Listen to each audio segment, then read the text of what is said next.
നമസ്കാരം. എൻ്റെ പേര് ഡോക്ടർ ശാന്തകുമാരി. തിരുവനന്തപുരത്ത് പ്രവർത്തിക്കുന്ന മാതാ ആയുർവേദ ഐ ഹോസ്പിറ്റൽസിലെ പ്രധാന ചികിത്സകനാണ്. ഞാൻ വളരെ കോമൺ ആയിട്ടുള്ള ഒരു കാര്യത്തെപ്പറ്റി ഒന്ന് സൂചിപ്പിക്കാനാണ് ഇപ്പം നിങ്ങളുടെ മുന്നിൽ വന്നിരിക്കുന്നത്. ആയുർവേദം എന്ന് പറയുമ്പോൾ അടുത്ത് തന്നെ ഉടനെ ചോദിക്കുന്ന മറ്റൊരു വാക്കാണ് പഥ്യം. പലരും ആയുർവേദത്തിൽ വന്നു കഴിഞ്ഞാൽ ആദ്യം ചോദിക്കും, ഡോക്ടറെ പഥ്യം ഉണ്ടോ, എന്താ പഥ്യം എന്ന് ചോദിക്കും. പഥ്യം വളരെ കൂടുതലാണെങ്കിൽ എനിക്ക് പറ്റില്ല കേട്ടോ എന്നുള്ള ഒരു കൂട്ടത്തിലൊരു സെൻറ്റൻസും കൂടെ പറയും. അപ്പോൾ എന്താണ് ഈ പഥ്യം എന്നുള്ളതാണ് അറിയേണ്ടത്.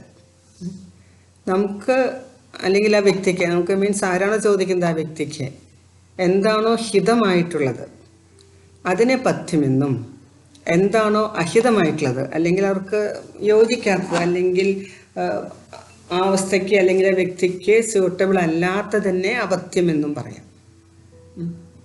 അപ്പോൾ ഈ പഥ്യം എന്തിനാണ് വസ്തുതയുള്ളത്? കഷായത്തിനാണോ, ആയുർവേദത്തിനാണോ, മരുന്നിനാണോ, എന്തിനാണ് ഈ പഥ്യം? ഇതിനൊന്നുമല്ല പഥ്യം. പഥ്യം എന്ന് പറയുന്നത് രോഗത്തിനാണ് അല്ലെങ്കിൽ വ്യക്തിക്കാണ്. ആ വ്യക്തിക്ക് യോജിച്ചതാണ് വ്യക്തിക്കുള്ള പഥ്യം. അപ്പം മിക്കവാറും ഏതെങ്കിലും രോഗാവസ്ഥയായിട്ട് ബന്ധപ്പെട്ടായിരിക്കുമല്ലോ ഒരു വ്യക്തി പഥ്യത്തെ പറ്റി അന്വേഷിക്കാൻ തുടങ്ങുന്നത്. അപ്പോൾ ഏത് രോഗമായാലും ആ രോഗത്തിനെ വർദ്ധിപ്പിക്കുന്ന ചില ഘടകങ്ങൾ കാണും, തീർച്ചയാണ്. ആ ഘടകങ്ങൾ എന്ന് പറയുമ്പോൾ അത് 2-3 തരത്തിലുണ്ടാകാം. അതൊന്ന് ഏറ്റവും പ്രധാനപ്പെട്ടത് ആഹാരം തന്നെ. നമ്മൾ എന്ത് കഴിക്കുന്നുവോ എന്ത് കുടിക്കുന്നുവോ അതിൻ്റെയൊക്കെ ഒരു ആകത്തുകയാണല്ലോ വ്യക്തിയുടെ ശരീരം. അതുപോലെ തന്നെ എന്ത് പ്രവർത്തിക്കുന്നു എന്നുള്ളതും വിഹാരം എന്ന് പറയും ആയുർവേദത്തിൽ. കഴിക്കുന്ന ആഹാരങ്ങൾ കൂടാതെ ചെയ്യുന്ന കാര്യങ്ങൾ, നടക്കുന്നത്, ഇരിക്കുന്നത്, അല്ലെങ്കിൽ ചിന്തിക്കുന്നത്, അല്ലെങ്കിൽ യാത്ര, പ്രൊഫഷൻ, ഇങ്ങനെയുള്ള എല്ലാ എക്സസൈസും ഇതൊക്കെ വിഹാരത്തിൽ പെടും. അത് മറ്റേ ശരീരം കൊണ്ട് അവർ ചെയ്യുന്ന കാര്യങ്ങൾ, അവർ ലൈഫ് സ്റ്റൈൽ എന്ന് പറയുന്ന രീതിയിൽ ആഹാരം ഒഴികെ ബാക്കിയുള്ള ഉറങ്ങുന്നത്, ഇങ്ങനെയുള്ള ഒരുപാട് ഘടകങ്ങളൊക്കെ വിഹാരത്തിൽ പെടും. അപ്പോൾ ഈ ആഹാരത്തിൻ്റെയും അതുപോലെ ഈ വിഹാരത്തിൻ്റെയും ഒരു എന്താ പറയുന്നത്, ഒരു ആകത്തുക എന്ന് വേണമെങ്കിൽ പറയാം, ആണ് ഈ ശരീരം അല്ലെങ്കിൽ ശരീരത്തിൻ്റെ ഒരു പ്രവർത്തനം. അപ്പോൾ അതിൽ ആ വ്യക്തി ചെയ്യുന്നതെല്ലാം ശരിയാണ് അല്ലെങ്കിൽ ആ വ്യക്തിയുടെ ശരീരത്തിന് യോജിച്ച രീതിയിൽ തന്നെയാണ് ആ വ്യക്തി എല്ലാം ചെയ്തുകൊണ്ടിരിക്കുന്നതെന്ന് പറയാൻ പറ്റുമോ? അല്ലാന്ന് ആ വ്യക്തിക്ക് തന്നെ അറിയാം, അല്ലെങ്കിൽ നമുക്ക് തന്നെ അറിയാൻ പറ്റും. നമുക്കറിയാം ഇന്ന കാര്യം ചെയ്യുന്ന എന്തുപോലെയാണ് മനസ്സിൽ നമുക്ക് തെറ്റ് ചെയ്യുമ്പോൾ നമുക്കറിയാമല്ലോ ചെയ്യാൻ പാടില്ല എന്ന് അറിഞ്ഞുകൊണ്ട് തന്നെ ചെയ്യുന്ന തെറ്റുകളുണ്ട്. അതുപോലെ ഇത് ചെയ്യാൻ പാടില്ല, നല്ലതല്ല എന്ന് അറിഞ്ഞുകൊണ്ട് തന്നെ ചെയ്യുന്ന പല തെറ്റുകളുണ്ട്, ആഹാരത്തിലായാലും വിഹാരത്തിലായാലും. അപ്പോൾ ഇത്തരം കാര്യങ്ങൾ ചെയ്തുകൊണ്ടിരിക്കുമ്പോൾ ശരീരം അതിന് വേണ്ട രീതിയിലുള്ള റിയാക്ഷൻസ് എടുക്കും, ചില കുഴപ്പങ്ങൾ അവിടെ ഇവിടെയും കാണിക്കും എന്നുള്ളത് തീർച്ചയാണല്ലോ. അതെ, അപ്പോൾ ആ കാര്യങ്ങൾക്ക് അവിടെ അബദ്ധമായിട്ട് വരും അത്. അപ്പോൾ അതുകൊണ്ട് ഉണ്ടാകുന്ന ഒരു അവസ്ഥാഭേദത്തിന് രോഗം എന്ന് പറയാം. അതായത് ഇന്ന കാര്യം ചെയ്താലേ അല്ലെങ്കിൽ സ്ഥിരമായിട്ട് ചെയ്യാൻ പാടില്ലാത്തൊരു കാര്യം ചെയ്യാം, അതിൻ്റെ ഒരു കുഴപ്പമുണ്ടാകുമെന്ന് നമുക്കറിയാം. ആ കുഴപ്പത്തിനാണല്ലോ രോഗം എന്ന് പറയുന്നത്. അത് അറിഞ്ഞുകൊണ്ടാവും അറിയാതെയാകാം. അപ്പോൾ അത്തരം കാര്യം നമ്മളിപ്പോൾ ഡോക്ടർമാർ എന്ത് പറയും? ഇത് ചെയ്യരുത് എന്ന് പറയും. അല്ലെങ്കിൽ നല്ല വയറിന് ഡൈജഷൻ ശരിയല്ലാത്തൊരു വ്യക്തി അങ്ങനെ നല്ല ഹെവി ആയിട്ടുള്ള ഭക്ഷണം കഴിക്കേണ്ട, അല്ലെങ്കിൽ ഫ്രൈ ചെയ്തിട്ടുള്ള സാധനങ്ങൾ ഉപേക്ഷിക്കണം എന്ന് പറയുന്നത് അത് പഥ്യത്തിന് വേണ്ടിയിട്ടാണ് പറയുന്നത്. അതിൻ്റെ അർത്ഥം കഷായം കുടിക്കുന്നത് കൊണ്ടോ അല്ലെങ്കിൽ ആയുർവേദ മരുന്ന് കഴിക്കുന്നത് കൊണ്ടോ ഹെവി ഫുഡ് കഴിക്കേണ്ടെന്നാണോ? അല്ല. ഈ ഹെവി ഫുഡ് കഴിച്ചാൽ ഡൈജഷൻ പിന്നെയും കുറയും, അസുഖം ചുരുങ്ങിയ പക്ഷെ അസുഖം മാറുന്നത് വരയ്ക്കെങ്കിലും അതൊന്ന് പിന്തിരിയണം. നല്ല പനിച്ച് കിടക്കുന്ന ഒരു വ്യക്തി അല്ലെങ്കിൽ ബിരിയാണി കഴിക്കണ്ടെന്ന് പറയുന്നുണ്ട്, അല്ലെങ്കിൽ ഇപ്പോൾ ഉടനെ തന്നെ തണുത്ത വെള്ളത്തിൽ പോയി കുളിക്കരുത് എന്നൊക്കെ പറയുന്നത് മരുന്ന് കഴിക്കുന്നത് കൊണ്ടാണോ? അല്ല. നല്ല പനിയുള്ളൊരു സമയത്ത് നല്ല തണുത്ത വെള്ളത്തിൽ കുളിക്കുകയൊക്കെ ചെയ്താൽ പനി കൂടും, അതുകൊണ്ട് അത് ചെയ്യരുതെന്ന് പറയുന്നു. വിഹാരത്തിലുള്ള ഒരു പഥ്യാണത്. അപ്പം ഇങ്ങനെ രോഗത്തിന് വേണ്ടിയാണ് പറയുന്നത്. രോഗം വർദ്ധിപ്പിക്കുന്ന എല്ലാ കാര്യങ്ങളും അബദ്ധമാണെന്ന് പറയേണ്ടി വരും. ആ രോഗം മാറാൻ സഹായിക്കുന്ന എല്ലാ ഘടകങ്ങളെയും പഥ്യമെന്നും പറയുന്നു. ഇതാണ് അതിന് പിന്നിലുള്ള കാര്യം. അത് മരുന്ന് കുടിക്കുന്നതുകൊണ്ട് പഥ്യം നോക്കണം എന്നുള്ളതല്ല.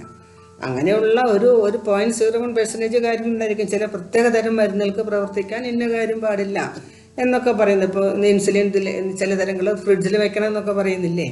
അതുപോലെ ചില വളരെ ചുരുക്കം ചില മരുന്നുകൾ കഴിക്കുന്ന സമയത്ത് ഇന്ന കോമ്പിനേഷൻ വേണ്ടെന്ന് അത് വളരെ സ്പെസിഫിക് ആയിട്ട് തന്നെ ഡോക്ടർക്കോ അല്ലെങ്കിൽ വൈദ്യന്മാർക്കോ പറയാൻ പറ്റും.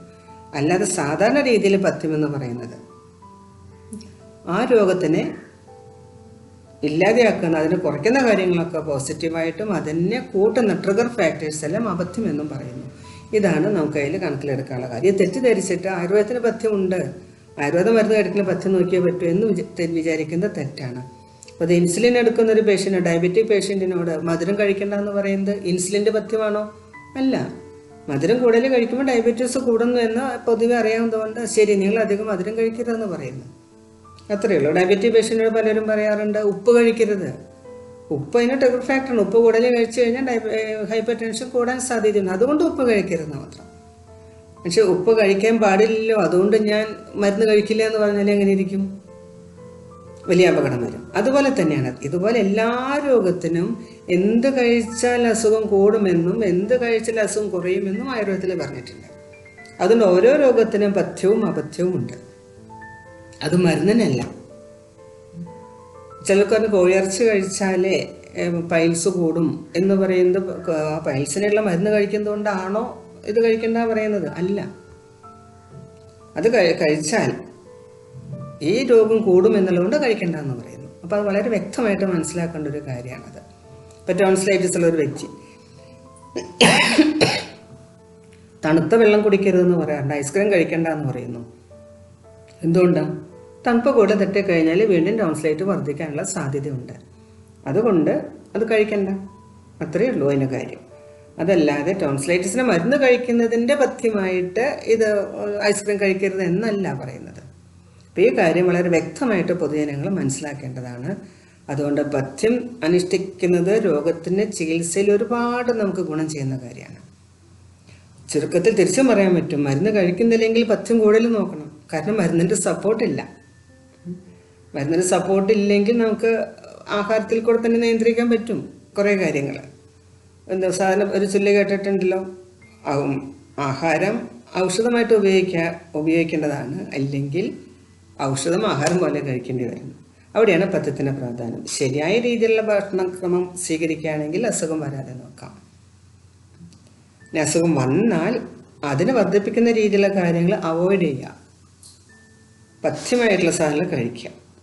എങ്കിൽ നമുക്ക് ചികിത്സ വളരെ എളുപ്പമായിരിക്കും, രോഗം മാറാനായിട്ട് വളരെ എളുപ്പമായിരിക്കും. ഇതാണ് പഥ്യം അപഥ്യം എന്നൊക്കെ പറഞ്ഞാലുള്ളതിൻ്റെ യഥാർത്ഥത്തിലുള്ള അന്തഃശ്രദ്ധ. Thank you. ഇനി പഥ്യം കേട്ട് ആരും പേടിച്ചേക്കരുത്. അത് നമുക്ക് രോഗം മാറാനായി പറയുന്ന ചില ഡയറക്ഷൻസ്, ഇൻസ്ട്രക്ഷൻസ് ആണത്. നിങ്ങളോട് സംസാരിച്ച് ഡോക്ടർ ശാന്തകുമാരി, തിരുവനന്തപുരത്ത് മാതാ ആയുർവേദ ഹോസ്പിറ്റലിലെ ഡോക്ടർ.